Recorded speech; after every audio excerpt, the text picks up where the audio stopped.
Sanibonani. Niyaphila bafowethu nodadewethu saseyovela emntwini. Namhlanje siyangiphathela aba bakhona-ke baningi. La ikasi neyiwasho eziwu-55. Zo-55 zenza izinto ey'hlukahlukene kubantu. Kodwa sibe siba neyiwasho eziwu-4.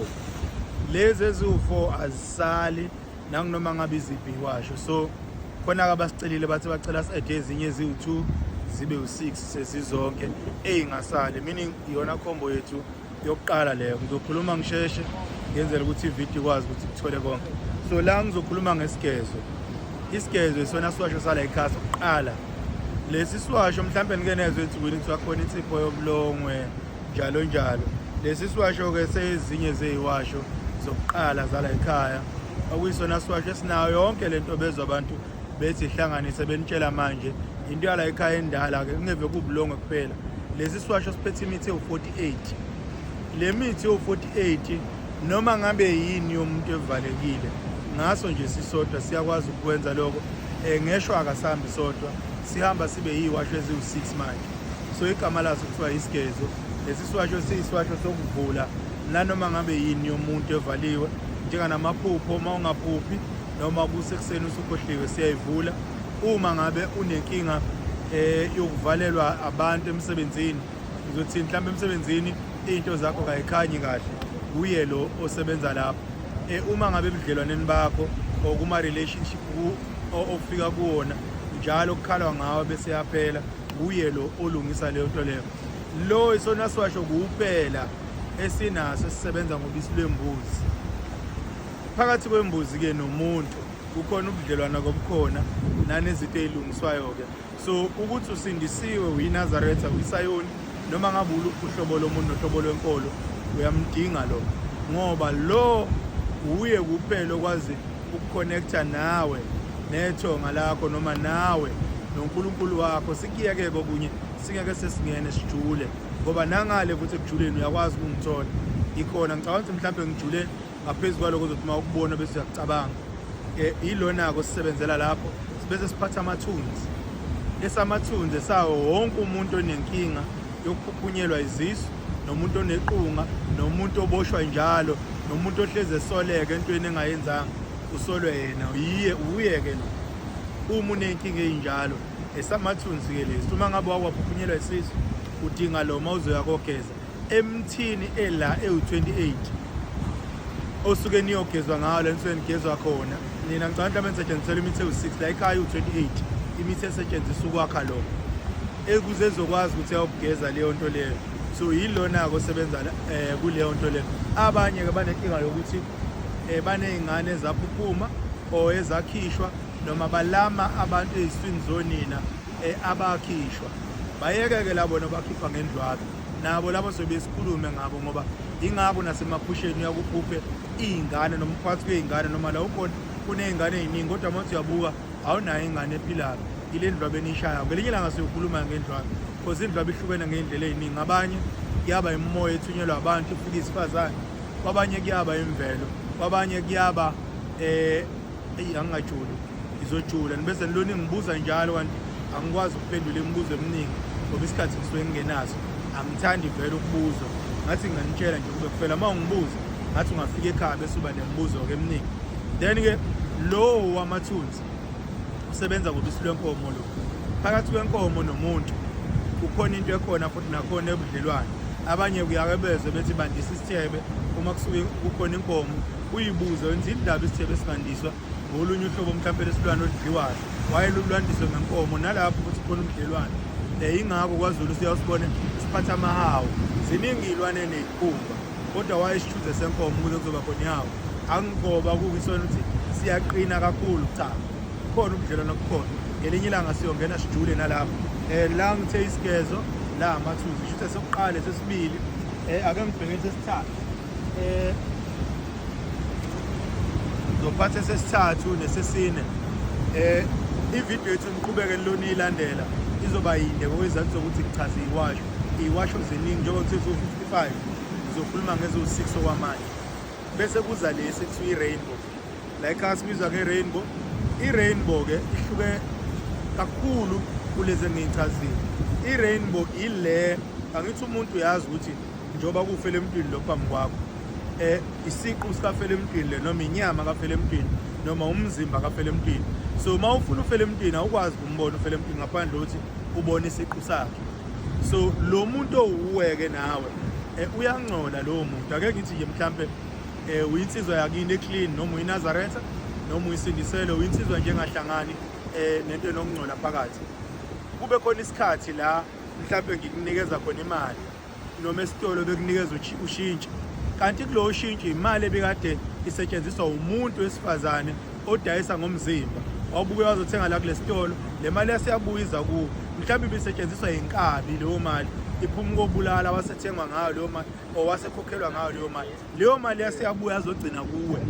Okusho ukuthi wena manje isono kawusenzi noma into eyibhadi phakathi kawuyenzi, kodwa usuyimbethe automatically ngokuphatha lento le. Mhlawumbe uzofika uzongixhawula kanti ngiphuma ukuyobulala umuntu, ebese lelo thuzi lisala nami. Mhlawumbe uzofika uhage intombazane kanti leyo ntombazane ithengisa ngomzimba noma ibilele nomuntu obekade ebulela umuntu, lelo thuzi bese lisala nawe. So ke lo umsebenzi wakhe ukuthi akline wena lo muntu owuwe kahle kahle, akline lo muntu okuwuwe lo ubizwa ngolizwi lokuthiwa wayehleze khona akaza ngabikho. Ulizwi lokho ingako noma uvalile endlini, kodwa umuntu mangabe ekhuluma uyakwazi umuza ukuthi cha ubani ke lo ubani, ngoba umuntu ulizwi. Ngengeneke ngijule lapho ngoba ngithe mawungifune ekujuleni uzomthola, kodwa ngiyena umuntu ovela asuka ajule ngesikaleni. So ke lo owoklina lo muntu ongcolayo kuwe uyeke umsebenzi wakhe ke lo ubizwa nge-rainbow. Uhlanganisa izinto eziningi, lo akaphalazi, uyageza uyaqhuma kuphela. Then ngibese la ngiphatha lo bizwa ngenhlanhla nogazi, upinki ke yena. Upinki siyawazi kubantu besifazane wena abamthanda kakhulu upinki. So na upinki khona abantu abathi bayakwazi ukwenza bebe badlala ngabantu. Upinki wethu simhlanganise ngemithi ewu-63 mangingaphosisi, iwu-63 imithi yakhe lo eyedwa. So kuleyo mithi sifuna imithi yenhlanhla kuphela. Inhlanhla ngayo imali, ngayo mendo, ngayo umsebenzi, ngayo nanoma beyani, even ugazi. Uthandeke kubantu, ungathi mawuqhamuka kubantu bengathi uqhamuka into nje. Awukuthi mawuqhamuka naphakathi kwabantu uke ube umuntu okhumbulekayo noma esehambile. So sisebenzisa lona ke lo umsebenzisa phakathi ufaka ispoon somlotha wasekhaya, esempuphu yasekhaya, esikashukela, bese kube uju. Why usebenzisa lezi zinto? Ingoba ukubona ekhaya ukuthi ulala ku clean kodwa uvuke ekseni ngcolile. Uyakhumbula ukuthi oma bethu nogogo bethu babethi ungalala amabhodi empty noma ungalali ukudla kungekho. So babesho ukuthi ke kunabantu abafikayo bakini abanigadile noma bagadika noma bagada umuzi, yibo laba bafike badle, bona badle njenganathi physically, bona basebenzisa umoya because bawolizwi bawumoya. Indlela yabo yokudla uhogela noma ukubona ukuthi into ethile ikhona ekhaya, so ingabikho indlala ekhaya. So labo bantu ke yibo labo sikubasebenzisela ukuthi noma ngabe ukuphi la ukhona bakukhumbula, abakwembatha abangani mabefika kuwe noma imali ungenayo kodwa bahambe belambile. Ingakho usebenzisa la impuphu wenzela ukuthi noma befika labantu abathunywa kuwe ithunya bahambe besuthi kuwe. Usebenzisa ushukela. Ushukela siyawazi njengalento emnandi uma ngabe usubuyidla. Ushukela ke njoba wenza kube mnandi nasempilweni kuwe, nasekuhambeni kuwe, nasekuhlaleni kuwe umnandi, nasemendweni la ugane khona umnandi komamezala, wosqueeze umnandi, ukuyeka ukuthi befaka amapiti ukuthi bawabeke la bese bayakuthethisa ngathi ingane yakho nanti uzogana la. Uyeke lo sebenza lapho, ukhumbula abahambi akahambi yedwa, uhamba eyikhombo. Ushukela usebenzisa lapho, ebese singena emlotheni. Umlotha mawufuna ukubulala umuzi abathakathi bafike baqaphula into encane lapha yomlotha bese beyikhanda ngemithi ethile ngengisho la eyokwazi ukubulala umuzi noma ukubulala ikhaya. Kuze kuthiwa umuzi uvalwe ngehlahla, awuvele nje uvalwe ngehlahla. Umlotha uyinsila yasekhaya ngoba yila nihlala khona nothe, ebese kube khona izinkulumo zasekhaya nabantu ensukwini ningababoni abasuke behleli nani befudumele lapha ekhaya. Uma umuntu efike ethatha lo mlotha hambe usebenza, umuzi uvalwa ngehlahla. Isizathu sokuthi wena usebenzisa umlotha ingoba ufuna ukukhanya izinto. Ngobani labo ufuna bakukhanyisa lezi zinto? Ikuphi la ufuna kukhanye khona izinto? Abantu basekhaya abangasekho noma uThixo noma uJehova noma usonini nanini wasekhaya obizwayo uma ngabe izinto ixakile, uye-ke lo uyakumtshela ukuthi ngifuna kukhanye kufudumale ekhaya ngokusebenzisa umlotha. Ujuke lwey'nyosi, iy'nyosi zisetshenziswa ey'ntweni ey'ningi, ukukhanda izitha ngiyayisebenzisa, ukukhanda amabutho uyayisebenzisa, ukwenza izinto ezinhle noma ukubiza. Angithi iy'nyosi ziningi, so njengoba ziningi nawe la usukubiza inhlanhla ukuthi ayibe khona egcekeni ibe ningi noma ayibe khona kuwe ibe ningi, kodwa ukhumbule besebenza kahle. Then ngizobe mhlawumbe sengiveza isisodwa noma ey'mbili ey'ngena la kule khombo ngoba ngithe ziwu-6. Esinye sazo lesi sibizwa ngomayibuthe. Umayibuthe uhlupha kakhulu uma umuntu wesifazane ngabafana, uhlupha kakhulu uma umuntu wesilisa ngamantombazane, uhlupha kakhulu ngokuthi mhlawumbe uma ufuna imisebenzi ayinqena ukuqhamuka imisebenzi iseminingi isiwu-4 kanye sekufanele ukhethe-ke manje. Njengoba kuthiwa umayibuthe into edonsayo, iyadonsa umsebenzi wakhe lo ukuthi adonse asondeze yonke into kuwe, bese kube kuwena uthi net uyiphethe yini, ukuhluza ukuthi yini oyifunayo yini ongayifuni. Umsebenzi wakhe-ke lo umayibuthe. So umayibuthe-ke naye uthakwe ngendlela yakhe, akukuningi-ke okufakwe kuye. Okufakwe kuye mhlawumbe ku-16 okufakwe kuye, kodwa lokho ku-16 okokudonsa, akuwona umdonso la ekhasi nawo lo udonsa nanoma ngabe yini lo, ebese wena uyayihlungela ukuthi wena ufunani. Bese ngibheka umkhanyakude lapha, ngithatha umkhanyakude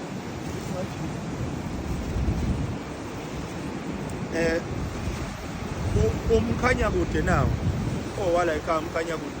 Umkhanyakude njengoba kuthiwa umkhanyakude, noma ngabe uqhamukaphi la uqhamuka khona, uma uqhamuka wena uyazwakala.